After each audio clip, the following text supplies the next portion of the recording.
I'm an owner-operator, OTR, over-the-road trucker.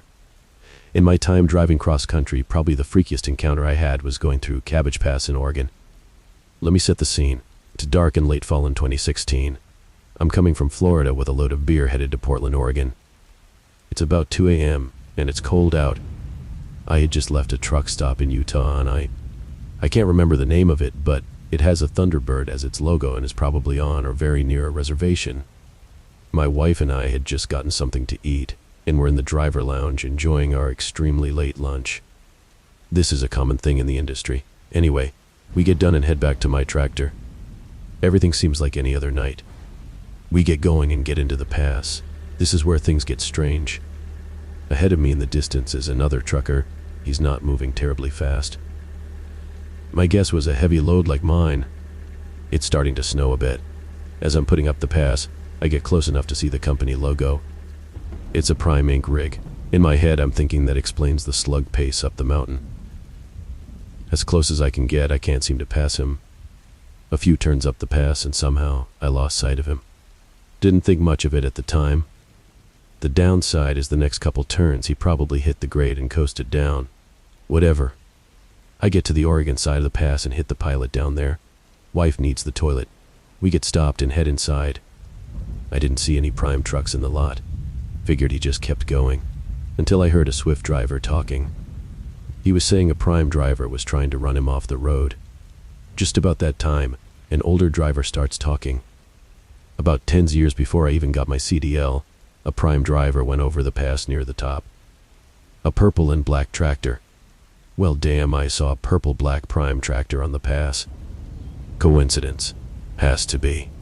I say as much, and the older driver gives me a look. "Did you pass him?" asked the driver, to which I said I couldn't. He got pale. Now I'm getting antsy. The hell? Okay, driver. What the frick is going on? A purple-black Prime goes over the pass. What happened? Seems he lost control when he hit black ice and went off the top of the pass. He died. People have been seeing that tractor going up the pass and not seeing it on the other side. Anywhere. Now I'm officially done with this conversation and was going to leave when the driver asked if my CB was on. Well, no, it's 2 in the morning and my wife was sleepy. Be kind of rude. The older driver tells me that probably saved our lives. A few weeks beforehand, a fatality accident happened on the pass, at the top, on black ice, after talking to a driver on the CB. That was all the provocation I needed to never go over Cabbage Pass again. A ghost trucker.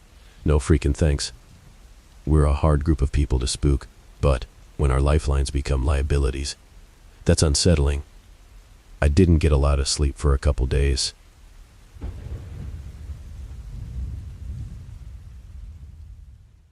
I was running through California one night, senior to be exact, Tehachapi, and started to get sleepy. I pulled out on the side of the road and decided to take a nap. The load I was picking up got rescheduled, and so I decided to just hang out where I was out until it was closer to my normal drive time, which was at night. I was starting to learn how to do astrophotography, and where I was parked was a pretty decent spot. Nice and dark, not a lot of traffic at night, so I decided I would try and practice some shots. I climbed up onto the top of my trailer, just above my reefer unit on the edge, and sat there learning how to do aperture settings and all that. All of a sudden, I hear a noise coming from the brush directly below me.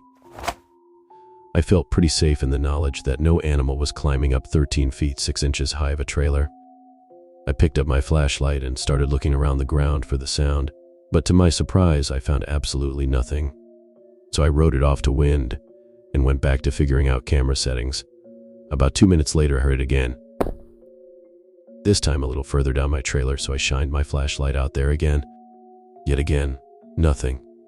Just brush. By this time, I was starting to get concerned about what I was hearing. The sound I was hearing didn't sound like a small animal, but more like someone moving around below me. The passenger door to my truck was locked, but I left the driver door unlocked, and since I was sitting close to that side of the trailer, I could see if anyone was going to approach it. I turned my light off and go back to what I was doing. About 5 minutes later, I hear someone say, "Hey." My heart jumped into my throat. I grab my light, stand up on the trailer, and start frantically looking around the edge of the truck. Not a goddamn thing. Nothing. same as it was before when I searched around with my light. I remain as quiet as possible, still looking around the brush with my light. Whoever was out there, I didn't want them to hear how panicked I was. It felt like time was standing still in this instance, because it was pitch black out and no car or truck has passed me in over an hour.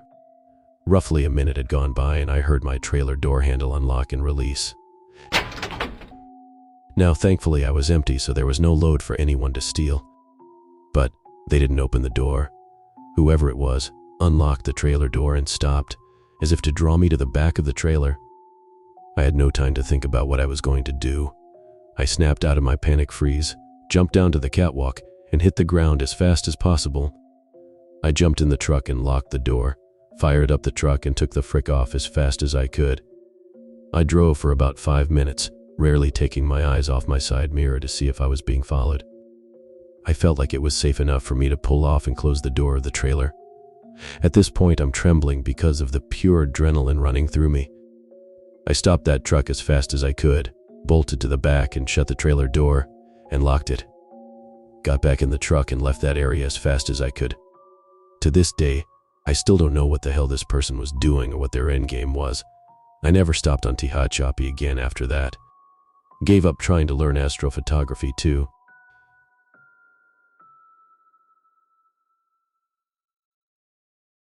I was driving a bus made out of a truck in the deserts of Central Australia. I was over 500 kilometers from the nearest town. So yeah, middle of nowhere. So I was out on a 5-day charter to pick up a bunch of Aboriginal elder women to go and get their women's business health checks done. Pap smears and mammograms, etc., I believe. On the day I took them to get that done, we went via a place called Mintabi so they could shop in the clothing in whatever store that's randomly in this little opal mining area of South Australia. We left from there quite late to make the 3 or so hour journey back to where we were all staying overnight. The next day, I'd take them back to their respective desert communities. The passengers all fell asleep as they'd had a very long day, as had I, but that's my job. Even the nurse who was traveling with us fell asleep. So there's me, all alone in the cab of the Mercedes truck-derived bus, my 30 passengers all sleeping in the darkness of the passenger pod behind the cab. Up ahead in the distance, I see a headlight coming towards me along the lonely desert dirt road, so I dip my lights, so the spotlights go off, and adjust to see only what low beam will show me.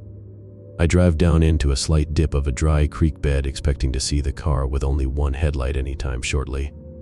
It's nothing unusual to see a car with only one headlight out there, so I'm not even remotely bothered. As I come out of the dip, I put my spotlights and high beams back on, and there is no car, no nothing, just the empty dirt road. There is no dust in the air, and I can see a good distance in front of me and out to each side. There was nothing there, just the empty desert, the dirt road, and me alone in the cab. I didn't see any cars or anything the rest of the journey.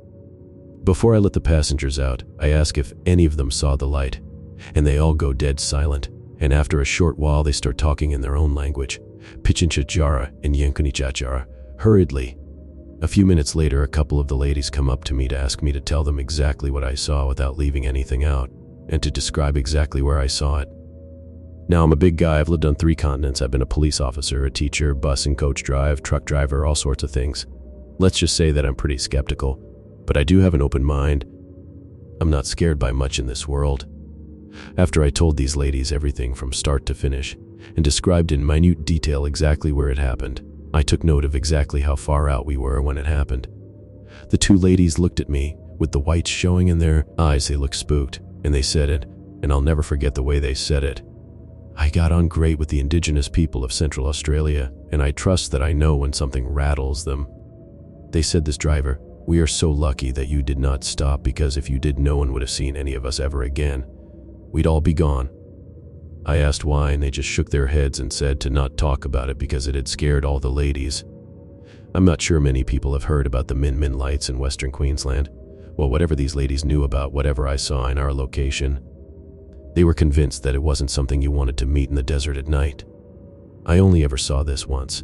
I only saw it for maybe a minute, and it just looked like a car headlight a couple of kilometers away up the road. But I'll tell you what, if the ladies that come from this area and whose people have survived in this desolate, remote part of the continent for 60,000 years are worried to the point of all being scared, I certainly don't want to mess with whatever it is.